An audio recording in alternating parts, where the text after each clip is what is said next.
Hello, it's Catherine here from Catherine Crochets, and in this tutorial I'm going to show you how to work the foundation double crochet stitch that you can see here.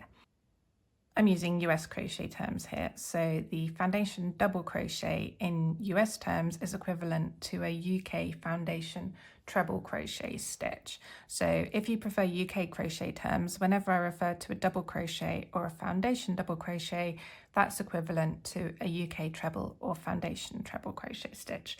Otherwise, the tutorial is exactly the same.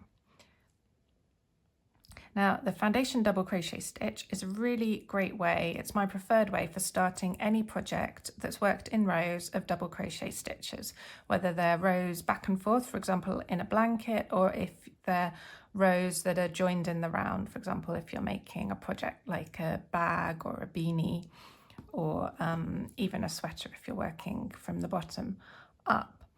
Now, the most common way that most people are taught when they start to crochet, when they're working in rows of double crochet, is to start with a long foundation chain, longer than this one. This is just a small example for the number of stitches that you need, and then you do some extra chains to turn, 2 or 3 normally, and then you work double crochet stitches back along the chain, working 1 double crochet stitch into each chain.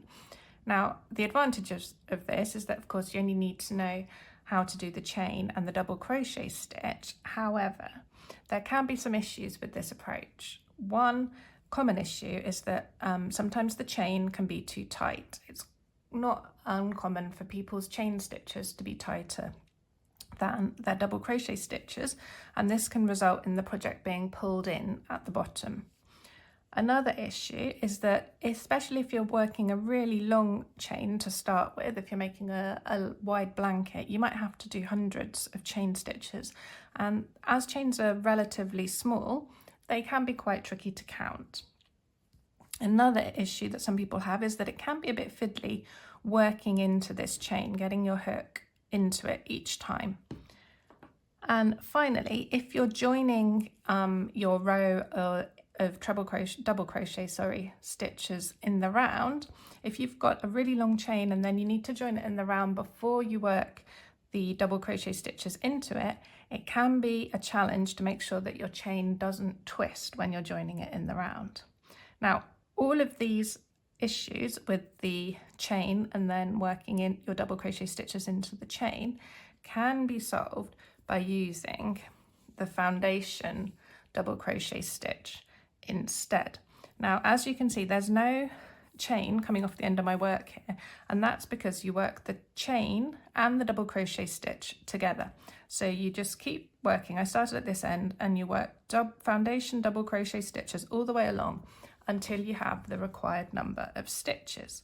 Now, this approach has several advantages.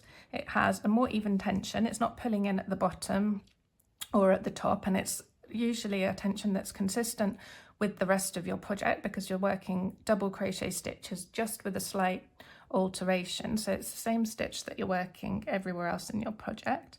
It's less fiddly to work. You don't have the issue of trying to put your hook into the chain. They're much easier to count. The foundation double crochet stitches are much bigger than a chain. So if you're wanting to check how many you've made and if you've made the right number, it's easy to count along in 2s, 2, 4, 6, 8, 10 and so on to check that you have the right number. And also, if you're joining this in the round, because you've made a nice flat strip of stitches, it's very easy to see when you're joining it whether or not there's a twist. You'd notice it straight away, which wouldn't be so obvious with a chain. So for all these reasons, this is my preferred method of starting a crochet project that's worked in rows of double crochet.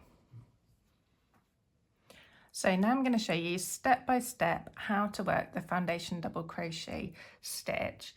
There's a written guide as well explaining the process step by step on my website, which is linked to below. So after you've watched this video and learnt the stitch, sometimes it's handy to have a short written explanation of how to do it for quick reference afterwards without having to watch the whole video again. So I recommend you go and have a look at that page and bookmark it if you want to for future reference. So to work a foundation double crochet stitch, we start off by making a slip knot and popping it onto our hook and tightening it up. Then the very first foundation double crochet stitch is simply made by chaining 3. 1, 2, 3. And these 3 chains count as our first stitch. Then we're going to make a foundation double crochet stitch into this chain. So we yarn over as you would with a normal double crochet stitch. We're going to insert the hook into the bottom of the 3 chains, into the first chain that we made, so the third chain from our hook, and I like to insert it into the back bump of that chain, just under that one loop. Then we're going to yarn over and pull up a loop. So we've got 3 loops on our hook. And so far this is exactly the same steps as what you do if you were working a normal double crochet stitch. But to make this a foundation double crochet stitch, we add, at this stage, before we complete the stitch, we're going to add an extra step, and that step is simply to make a chain. So we're going to yarn over and pull that through the first loop on our hook. So we've still got 3 loops on our hook. And then we're going to complete this as we would a normal double crochet stitch.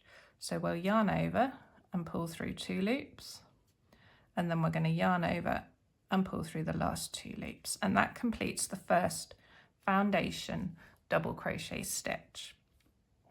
I'll show you this a few more times so you can get the hang of it.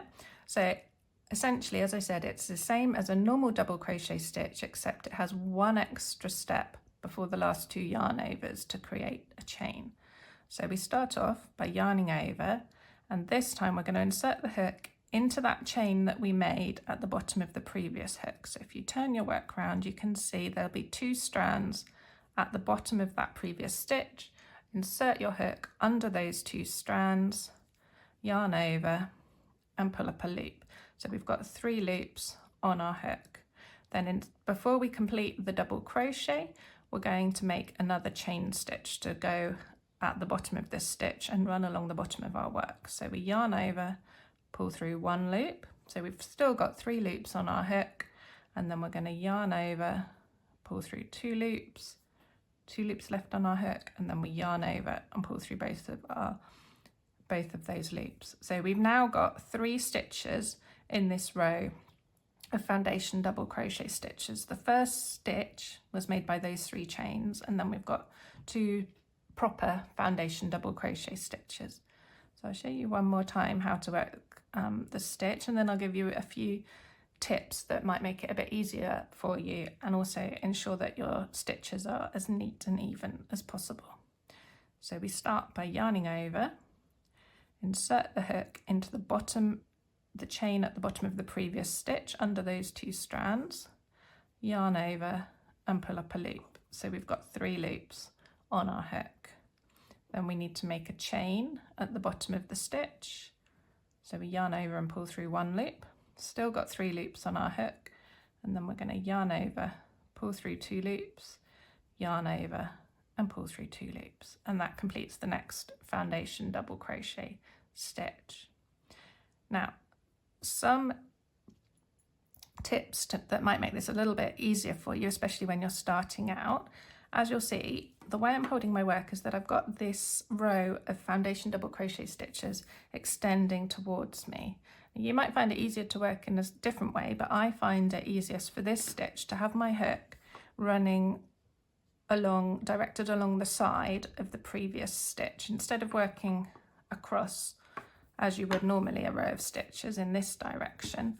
I have my hook like this, and I create my stitches going upwards away from me. The next tip is that to try and, once you get the hang of it, it's quite easy to find those 2 strands at the bottom of the previous hook. However, when you're starting, if this is unclear to you where exactly you're supposed to be putting your hook each time, when you make that chain, insert a stitch marker into it just for the first few times you do it, so that you know exactly where to be putting your hook each time. And once you've done this a few times, you won't need to keep putting a stitch marker in, but it could be useful for when you're practicing. And then the final tip I'll show you in a minute. So As a reminder, to make the foundation double crochet, we're going to yarn over, insert our hook into the bottom of the previous stitch, yarn over and pull up a loop.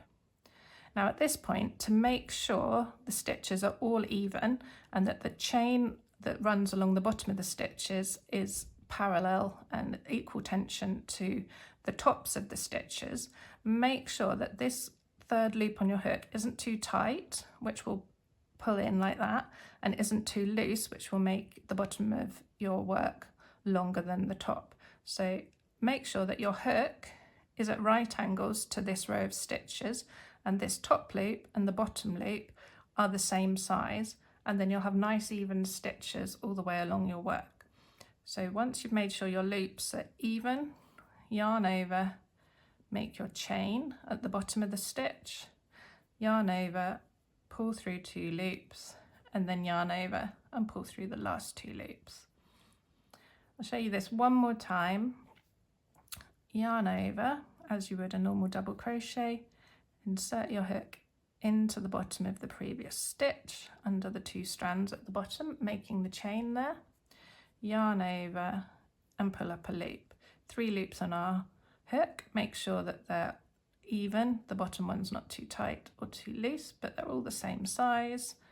Then we're going to make our chain, yarn over and pull through that first loop, yarn over and pull through 2 loops, yarn over and pull through 2 more loops, and then just keep going in this way until you've got the number of foundation double crochet stitches required for your project. Feel free to go back and watch these steps as many times as you need to. You can pause the video, crochet along with me until you've got the hang of this technique. Even if you find it a little bit fiddly to start with, I promise that once you've learned it, you'll find it so much easier than the starting chain technique, and you'll never go back to that technique again. If you're interested in trying some patterns that use this technique, I have a couple of blanket patterns which use it, which are the Cera Blanket and the Paper Dolls Blanket, and I'll pop links to both of these below. However, you can also adapt any other patterns that start with a row of double crochet stitches worked into a chain. If you know how many double crochet stitches you need in your first row after you've worked into that chain, which should be given in the pattern, instead of doing a chain and working back into that chain, just work that number of foundation double crochet stitches instead, and you'll find it a lot easier, a lot neater, and a lot less fiddly to work. I hope you found this tutorial helpful. If you've got any questions or comments, please feel free to leave a comment below, and please remember to like and subscribe so you don't miss any upcoming tutorials. I also have an email list which you're very welcome to sign up to. You receive 2 free patterns when you sign up. I send out a monthly newsletter and also emails whenever I release a new pattern, giving the biggest discount on those patterns to my email list subscribers. Thanks very much for watching. Happy crocheting.